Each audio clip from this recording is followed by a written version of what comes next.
el juicio que lo cambia todo. Puede ser el mayor bombazo en el mundo de la música y que puede cambiarlo absolutamente todo económicamente. Esto es una lección para el futuro. Vamos a hablar del juicio en The Police contra Sting y qué significa para todo el mundo de la música, que puede ser la bomba.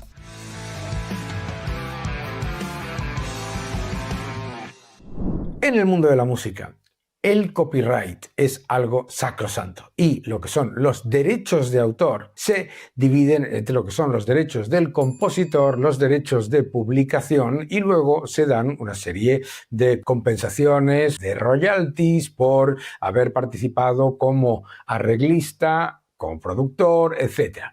Y ha cambiado todo con Spotify. La llegada de Spotify y el avance de lo que es la monetización silenciosa de una enorme cantidad de canciones en todo tipo de plataformas, desde streaming hasta, por supuesto, anuncios, TikTok, etc., lo ha cambiado absolutamente todo. Un juicio, el de dos miembros de The Police contra Sting, el de Andy Summers y Stuart Copeland contra Sting, por una canción, Every Breath You Take. Vamos a hablar de qué es lo que significa y por qué hay una lección muy importante aquí.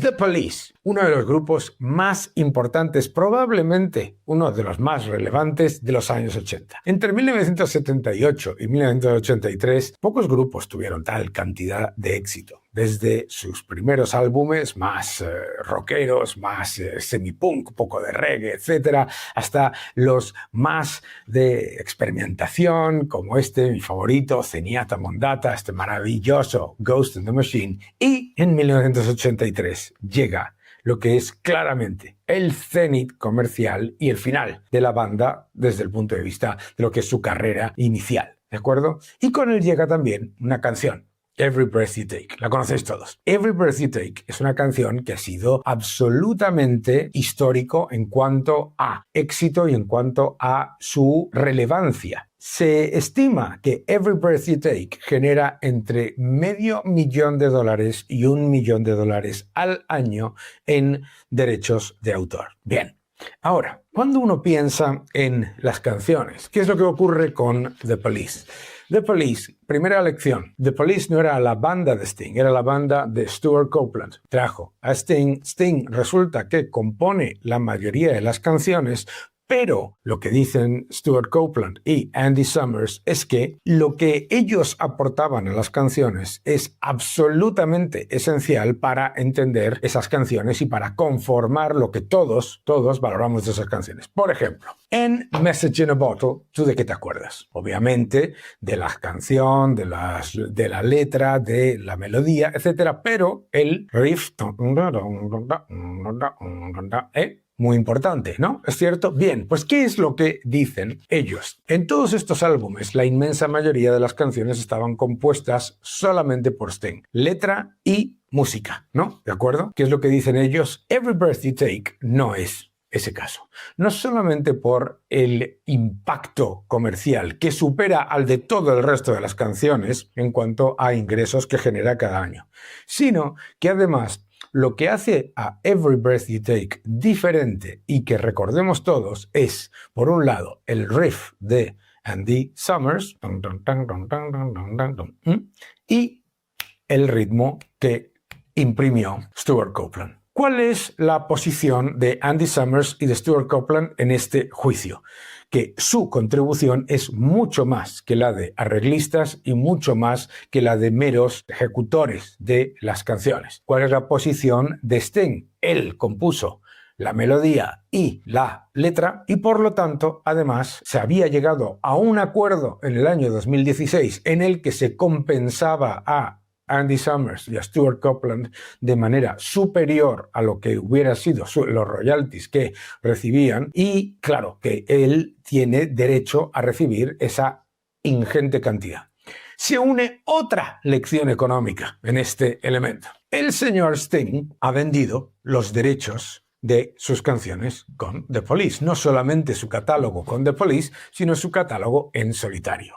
¿Cuál es el tema entonces? Lo ha vendido por una cantidad estimada, no se sabe exactamente, pero superior a los 300 millones de dólares. Every Breath You Take genera unos ingresos anuales por streaming, etcétera, entre el medio millón y el millón de dólares. ¿Qué es lo que pasa? Que los ingresos que reciben Stuart Copeland y Andy Summers por esta discografía son infinitamente inferiores, no son pequeños, infinitamente inferiores a los que recibe Sting.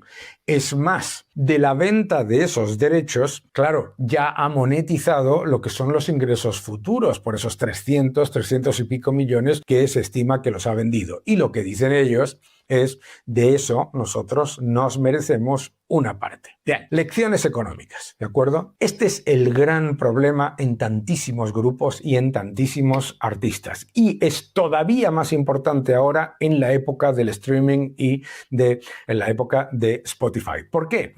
Porque los acuerdos de arreglos, los acuerdos por los que algunos de los artistas que han participado en una canción reciben un porcentaje, vienen ¿de qué? De ventas físicas, pero no vienen de toda esa cantidad de ingresos que se generan por anuncios, por streaming, etc. Es decir, ha cambiado radicalmente el entorno para los artistas. Es muy importante para los artistas también asegurarse qué es lo que hace que los derechos le pertenezcan al artista. Históricamente es el que compone la melodía y la letra. Así de sencillo, muy sencillo. A menos que tengan un acuerdo tipo Lennon y McCartney en el que da igual el que ha compuesto la canción, o lo habéis visto en un vídeo mío, o aquel acuerdo que fue un desastre de animosidad entre ellos, entre Rick Davies y Roger Hodgson en Supertramp. Pero, por ejemplo, en Queen llegaron a un acuerdo cuando se estaban peleando precisamente por esta situación,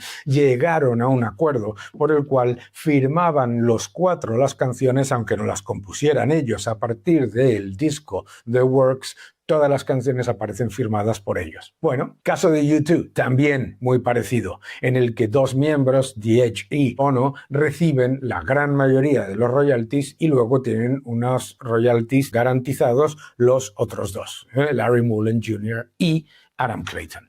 El problema en The Police es el gigantesco diferencial. Es verdad que los tres son miembros de lo que es la empresa The Police, y también es verdad que también está metido el hermano de Stuart Copeland, el ex-manager de The Police. Bien, es verdad que reciben unas cantidades relativamente importantes, de hecho muy importantes, todos cada año, pero es incuestionable que Sting, de la discografía de The Police, ha recibido mucho más que absolutamente nadie, y además que de el disco que contenía Every Breath You Take, y de Every Breath You Take en particular, ha recibido muchísimo más, y es con mucha diferencia la canción que más recibe. Ahora, ¿por qué es esto un tumulto en el mundo de la música? Piénsalo por un momento. Imagínate que Andy Summers y Stuart Copeland ganan este juicio y que de repente la persona que compuso el solo de saxo que empieza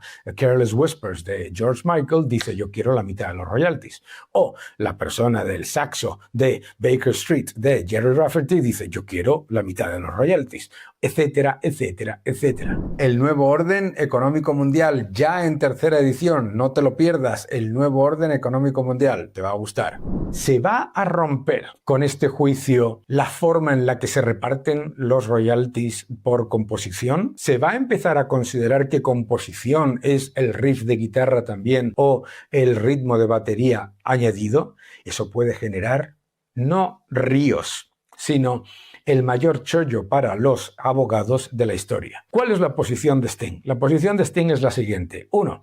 A Andy Summers y a Stuart Copeland se les ha recompensado muy por encima de lo que es su participación en la composición de las canciones, con acuerdos en los que recibían unos royalties muy superiores, y están sobrecompensados con un acuerdo que llegaron en el año 2016. Por otro lado, la posición de Sting es que curioso que ahora saquen este juicio cuando teníamos ese acuerdo en 2016 ya firmado y todo estaba aparentemente bien. ¿Cuál es la posición de Andy Summers y de Stuart Copeland. Todo ha cambiado. Todos esos acuerdos no están teniendo en cuenta la parte más importante de lo que es el flujo de caja que genera la canción Every Breath You Take. Impresionante, ¿no? Y sobre todo que la razón por la que a ti o a mí nos encanta Every Breath You Take es por el riff de Andy Summers, no solamente por la melodía o la letra. Y la razón por la que reconocemos Every Breath You Take comparado con otras canciones de la época es porque Stuart Copeland imprimió un ritmo que es completamente diferente y muy específico y reconocible inmediatamente. Tan reconocible inmediatamente que otra cosa que dicen Stuart Copeland y Andy Summers es que esta es una de las canciones más sampleadas por raperos en el mundo de la música. Importante también. Entonces resulta que hay una parte que está siendo utilizada y que no está siendo valorada para ellos como músicos. No es un problema, si tienes en cuenta eso, no es un problema solamente de esa canción. Piénsalo en Roxanne, piénsalo en, yo creo que la más evidente, Message in a Bottle.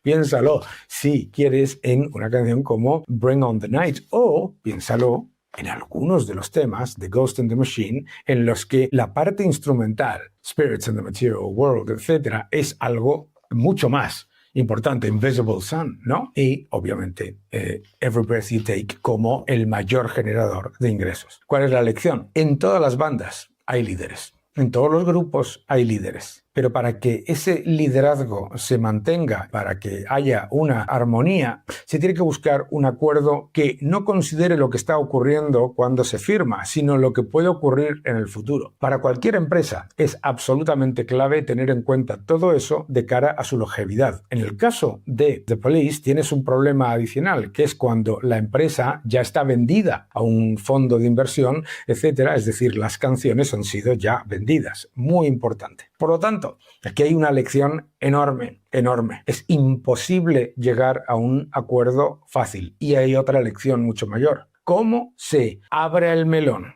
de decidir si lo que hace que una canción sea más reconocible? ¿Te imaginas, por ejemplo, The Final Countdown de Europe, ¿no? O cualquiera de esas que tienen una melodía específica que la define más que la letra y la melodía de la propia canción? Todo esto puede cambiar el mundo de la música completamente. ¿Quién tiene razón? Dímelo tú en los comentarios. La cuestión es muy complicada. Cuéntamelo, que no te engañen.